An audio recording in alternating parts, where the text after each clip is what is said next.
নবীজির শুভাগমনে প্রিয়বন হলো উজালা, সেই নবীজির শানে পড়েন দরুদ, সবাই হয় মাতওয়ালা। আল্লাহুম্মা সাল্লি আলা সাইয়্যিদিনা মাওলানা ওয়া আলা আলি সাইয়্যিদিনা মাওলানা। নবী গো আজানে শুনি তোমার নাম, নবী গো কালেমায় পড়ি তোমার নাম, নবী গো নামাজে আপনাকেও সালাম। সাল্লাল্লাহু আলা মুহাম্মাদ সাল্লাল্লাহু আলাইহি ওয়াসাল্লাম। সাল্লাল্লাহু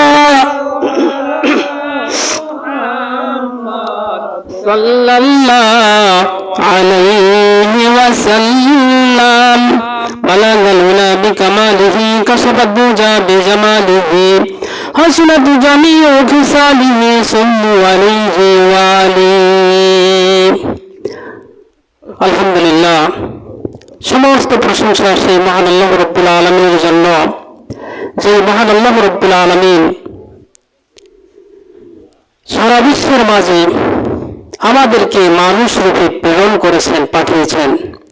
আল্লাহ রাব্বুল আলামিন ইচ্ছা করলে আপনাকে আমাকে কোনো পশু পাখি, কোনো পশু করে, কোনো পাখি করে, কোনো জীবজন্তু করে পৃথিবীতে পাঠাতে পারতেন কিনা?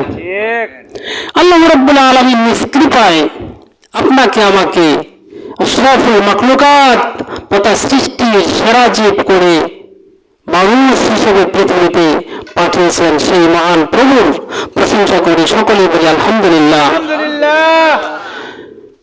জনাবে মুহাম্মদ রাসূলুল্লাহ সাল্লাল্লাহু আলাইহি ওয়াসাল্লাম, যে নবীজি মদিনা মুনাওয়ারাতে শুয়ে শুয়ে আপনার আমার জন্য এখনো কাঁদছেন, চোখের পানি জড়াইতেছেন, যে নবীকে বলা হয়েছে হায়াতুন নবী, সেই নবীজির প্রতি দরুদ ও সালাম সকলে বলি সাল্লাল্লাহু আলাইহি ওয়াসাল্লাম। আমি সূরা আর রহমান থেকে কয়েকটি আয়াত আমি তিলাওয়াত করেছি। সূরা আর রহমানে আল্লাহ রাব্বুল আলামিন অনেকগুলি বিষয়ে আল্লাহ রাব্বুল আলামিন আপনাকে আমাকে অবগত করিয়েছেন। এই সূরা আর রহমান এটা সুন্দর একটা, আল্লাহ রাব্বুল আলামিন এই পৃথিবীতে অনেকগুলি জিনিস সৃষ্টি করেছেন, যে জিনিসগুলি আমরা চতুর্দিকে তাকাইলে, এদিক সেদিক তাকাইলে, মেহরবানি করে কথা বলবেন না। যেখানে কোরআন এবং হাদিসের আলোচনা হয় ওইখানে সাজায় গোছায় আমি ওইরকম বলার মতো এবিলিটি আমার নেই। আমি আসলে এটা আমার পেশা না। অতএব যেখানে কোরআন এবং হাদিসের কথা যেভাবেই উপস্থাপন করা হোক, ওইখানে অন্য কোনো প্রাসঙ্গিক আলাপ করা, কোরআন এবং হাদিসের সাথে বেয়াদবি করা, কার সাথে? আমার সাথে নয়, কোরআন এবং হাদিসের সাথে বেয়াদবি করা। অতএব এখানে কোরআন এবং হাদিসের যতটুকু সাধ্য আমার সেই বিষয়ে যতটুকু আলোচনা করার ইখতিয়ার যদি আল্লাহ রাব্বুল আলামিন, ততটুকু আলোচনা করা যাবে। যতটুকু বের করার আল্লাহ রাব্বুল আলামিন আমাকে দিয়ে বের করাবেন। যাই হোক, আমি বলতেছিলাম আর রহমান, এটা কার নাম বলেন? আর রহমান আল্লাহ রাব্বুল আলামিনের নাম।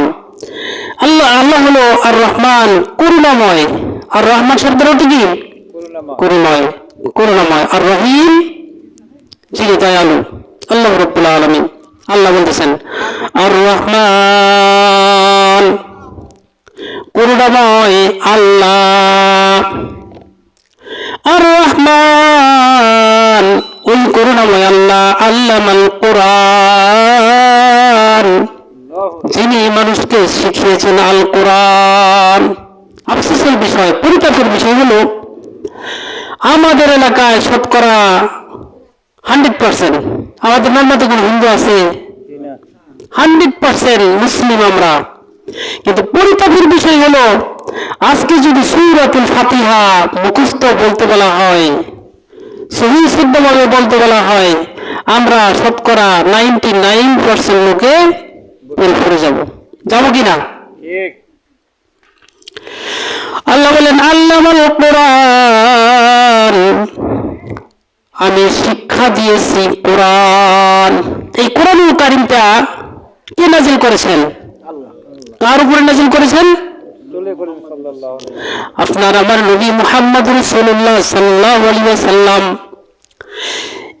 এই পৃথিবীতে আল্লাহ রাসূল যখন কোনো সমস্যার মধ্যে পড়ে যাইতেন, কোন কাফের যখন প্রশ্ন করত, কোন মানুষ যখন কোন প্রশ্ন করত, সেই উত্তরগুলি আল্লাহ রাব্বুল আলামিন আপনার আমার হাবিবকে এই কোরআনুল কারীম দ্বারা অবগত করাইছেন, জানাইয়া দিয়েছেন। আল্লাহ রাব্বুল আলামিন এই কোরআনটা সুদীর্ঘ 23 বছর বয়সে, 23 বছর পর্যন্ত, কয় বছর?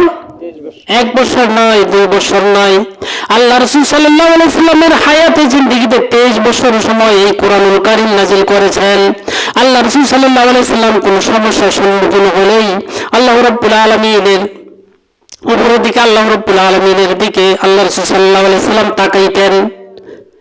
তিনি যেন আল্লাহ রাব্বুল আলামিন তার যেন মনের অভাবগুলো, মনের কথাগুলো আল্লাহ রাব্বুল আলামিন বুঝতেন। বুঝার পরে আল্লাহ রাব্বুল আলামিনকে তাকে অভয় দেওয়ার জন্য, সাহস দেওয়ার জন্য, প্রশ্নগুলোর উত্তর দেওয়ার জন্য আল্লাহ রাব্বুল আলামিন এই কোরআনুল কারীম সুদীর্ঘ 23 বছর ধরে সময় অনুপাতে সমস্যা সমাধানের জন্য আল্লাহ রাব্বুল আলামিন এই কোরআনুল কারীম নাযিল করেছেন। কোরআনুল কারীম কত বছর নাযিল হয়েছে? 23 বছর সময়ে সেই আসমান থেকে আল্লাহ রাব্বুল আলামিন নাযিল করেছেন। আমি বলতেছিলাম আল্লামাল কোরআন, শিক্ষা দিয়েছেন কোরআন। আল্লাহ রাসূল সাল্লাল্লাহু আলাইহি ওয়াসাল্লামের হাদিস, খায়রুকুম মান তাআল্লামাল কোরআন ওয়া আল্লামা। আমি একটা হাদিস বললাম, এটা নুরানি ক্লাসে আছে। খায়রুকুম মান তাআল্লামাল কোরআন ওয়া আল্লামা। আল্লাহ রাসূল সাল্লাল্লাহু আলাইহি ওয়াসাল্লাম হাদিস বর্ণনা করেছেন, তোমাদের মধ্যে সর্বোত্তম ওই ব্যক্তি যে নিজে কোরআন শরীফ শিক্ষা করে এবং শিক্ষা দেয়। এই কোরআনুল কারীম শিক্ষা করাটা আপনার আমার জন্য কি ফরজ, ওয়াজিব না সুন্নাত? ফরজ। ও ভাই, পৃথিবীতে আজ আমরা কত বিষয় নাই শিখলাম। পৃথিবীতে অনেক জিনিস আমরা সংসার পরিচালনার জন্য, সংসারের আয় উপার্জন করার জন্য, টাকা কামাই করার জন্য অনেক কিছুই আগ্রহ কইরা মানুষের কাছে যাইয়া জিজ্ঞাসা কইরা শিখলাম, শিখি কিনা?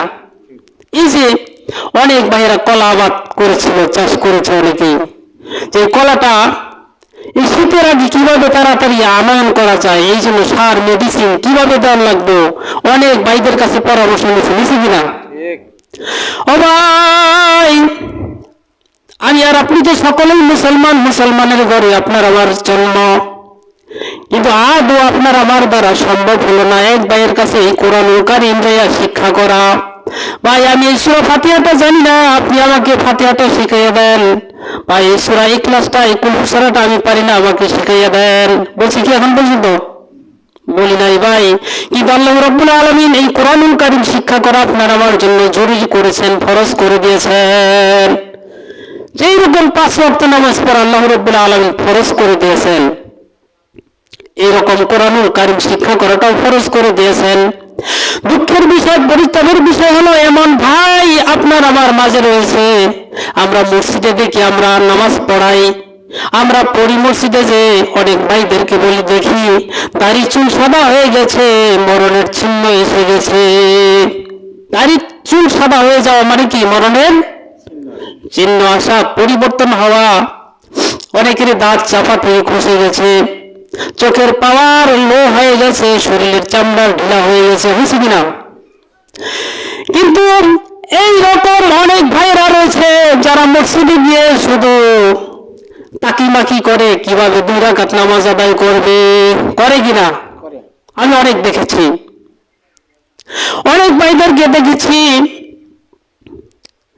যারা ইমাম সাহেব সূরা কেরাতের মধ্যে রুকু থেকে সোজা হয়ে সিজদাতে চলে গেছে, ওই ব্যক্তিটা দাঁড়াইয়া থাকে, হুজুর কোন সময় মান উঠবো, কোন সময় আমি জামাতে শরীক হব। এটা কি উচিত?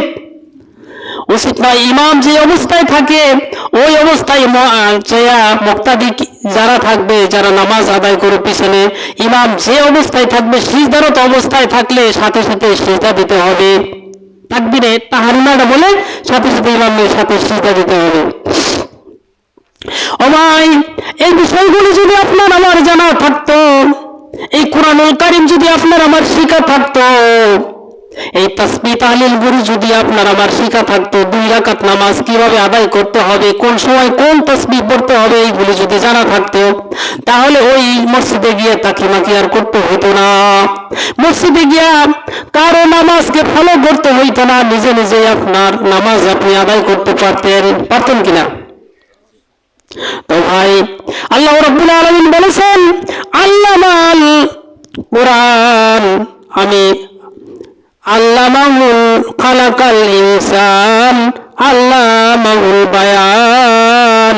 আল্লাহ বলেছেন আল্লামাল কুরআন, আমি শিক্ষা দিয়েছি কোরআন, আর আল্লামাহুল বায়ান, আমি মানুষকে কথা বলার শিক্ষা দিয়েছি, কথা বলনেওয়ালা বানাইছি। এই পৃথিবীতে অনেক মানুষ আছে না, যারা কথা বলতে পারে না, মনের আবেগটুকু প্রকাশ করতে পারে না, বিভিন্ন অঙ্গ ভঙ্গির মাধ্যমে তারা কথাবার্তা মানুষকে বোঝায়। ও ভাই, আপনাকে আমাকে তো কথা বলার শক্তিটুকু আল্লাহ রাব্বুল আলামিন দিয়েছেন, তাহলে কেন আপনি আমি এই কোরআনুল কারীম শিখলাম না? এই জন্য কি আল্লাহ রাব্বুল আলামিনের কাছে জবাবদিহি করতে হবে না? হবে কিনা? আল্লাহ বলেছেন ওমা খালাকতুল জিন্না ওয়াল ইনসা ইল্লা লিয়াবুদুন। আল্লাহ রাব্বুল আলামিন মানুষ এবং জিনকে ডাক দিয়ে বলতেছেন, কাকে? মানুষ এবং জিনকে আল্লাহ রাব্বুল আলামিন বলতেছেন ওমা খালাকতুল জিন্না ওয়াল ইনসা ইল্লা লিয়াবুদুন। ও দুনিয়ার মানুষ, ও জিন, আমি তোমাদেরকে এমনি এমনি সৃষ্টি করি নাই। আল্লাহ রাব্বুল আলামিন আপনাকে আমাকে এমনি এমনি সৃষ্টি করেছেন? এমনি এমনি সৃষ্টি করে নাই। আল্লাহ বলছেন তোমাদেরকে আমি আমার ইবাদত করার জন্য, দাসত্ব করার জন্য, গোলামি করার জন্য তোমাদেরকে আমি বানাইছি, সৃষ্টি করেছি। ওমা খালাকতুল জিন্না ওয়াল ইনসা ইল্লা লিয়াবুদুন। আমি মানুষ এবং জিন জাতিকে আমার ইবাদত করার জন্য বানাইছি। ও ভাই, ইবাদত করতে হলে, ইবাদত যদি করতে হয় আপনাকে আমাকে কোরআনুল কারীম শিখতে হবে কিনা? শিখতে হবে কিনা? মনে হয় যারা কথা বলতেছেন এদের শিখতে হবে না, আসলে তাই না? আমার মনে হচ্ছে যারা কথা বলে নাই তাদের মনে হয় শিখন লাগবে না, আল্লাহ তাদের অপশন দিয়ে দিয়েছে, মাফ করে দিয়েছে। শিখতে হবে ভাই। যদি আপনি আমি নাও শিখি আল্লাহ রাব্বুল আলামিনের কোনো লস হবে না, যদি আপনি আমি কোরআনুল কারীম শিখি আপনার আমার জন্য লাভ হবে। হবে কিনা ভাই? আল্লাহ বলেছেন আশ-শামসু ওয়াল কমারু বিহিসবান। চন্দ্র এবং সূর্য নিজ নিজ কক্ষপথে তারা চলে। আল্লাহ বলতেছেন সূর্য এবং চন্দ্রকে আল্লাহ রাব্বুল আলামিন এইরকম সুরক্ষিতভাবে রেখেছেন, যার যার নিজ কক্ষপথে তারা চলতে থাকে, কোন রকমের ব্যত্যয়, কোন রকমের ব্যতিক্রম এখন পর্যন্ত পৃথিবীতে হয় নাই। শোনেন, এইদিকে খেয়াল করি, এই চন্দ্র এবং সূর্য যে প্রতিদিন উঠতেছে ডুবতেছে, কোনদিন কি এর ব্যত্যয় হয়েছে? হয়েছে নাকি? হয় নাই ভাই। এই চন্দ্র এবং সূর্য ওঠা এবং ডোবার দায়িত্ব যদি আপনার আমার থাকতো, আপনি আমি যদি নিতাম, আপনার আমার কত সময় সূর্য উদয় করা সম্ভব হতো না, কত সময় এই সূর্যটা ডোবানো আপনার আমার দ্বারা সম্ভব হতো না। হতো কিনা? এক মসজিদে নামাজ পড়াই শুক্রবারে, অনেক সময় দেওয়া হবে যে নামাজ শুরু করার আখ্যান দিয়ে কোনো না কোনো দিন এইরকম হয়ে যায় কোনো মুসিবতে পড়লে। আপনি হয়তো একজনের সাথে কথা বলেছেন, মধুপুর বাজারে যাবেন, ধরেন যা 12টায় থাকবেন, দেখা যায় যে 12টার সময় যাইতে পারেন না, একটাও যাওয়া সম্ভব হয় না, এরকম হয় না? মানুষের দ্বারা যদি চন্দ্র এবং সূর্য যদি উদয় এবং অস্ত এই কার্যক্রমটা যদি মানুষের হাতে আল্লাহ রাব্বুল আলামিন দিতেন, তাহলে মানুষ অনেক সময় ভুল করত, কিন্তু মহান আল্লাহ রাব্বুল আলামিনের দ্বারা যে পরিচালিত যে কাজটি, এইটা কখনো ভুল হয় নাই, হবেও না। ঠিক। والنجم والشجر يسجدان, আল্লাহ রাব্বুল আলামিন বলেন ওয়ান-নাজমু ওয়াস-শাজারু ইয়াসজুদান। পৃথিবীতে আমরা যতগুলো গাছপালা দেখি, তরুলতা দেখি, যতগুলো সূর্য, যতগুলো তারকারাজি দেখি, নক্ষত্র দেখি, এই সমস্ত কিছুই, এই সমস্ত তারকারাজি এবং বৃক্ষরাজি সমস্ত কিছুই আল্লাহ রাব্বুল আলামিনকে সিজদারত অবস্থায় রয়েছে, সিজদা করে। এটা কার কথা? বলেন বলেন, কার কথা? আল্লাহ রাব্বুল আলামিনের কথা। আল্লাহ বলতেছেন যে এই সমস্ত তারকা এবং সমস্ত গাছ বৃক্ষ তরুণতা এগুলি মহান আল্লাহ রাব্বুল আলামিনকে সিজদা করে। পরিতাপের বিষয়, দুঃখের বিষয় হলো আমরা মানুষ হচ্ছি নাফরমান। আল্লাহ রাসূল সাল্লাল্লাহু আলাইহি ওয়াসাল্লামের হাদিস, আল্লাহ রাসূল সাল্লাল্লাহু আলাইহি ওয়াসাল্লাম বর্ণনা করেছেন কুল্লু মাউলুদুন আলা ফিতরাত।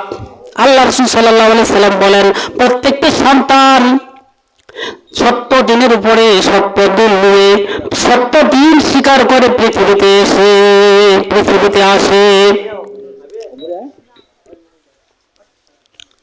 এই পৃথিবীতে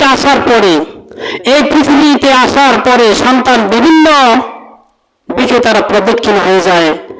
কেউ মা বাবার অনুসরণ করে, কেউ দাদা দাদির অনুসরণ করে, বিভিন্ন ভাবে ফ্যামিলির দিকে তারা লক্ষ্য করে। আল্লাহ রাব্বুল আলামিনের এই হুকুম আহকাম অনেক সময় এই হুকুম আহকাম বাদ দিয়ে নিজ নিজ করার মতো তারা নিজের ইচ্ছা মতো চলতে থাকে।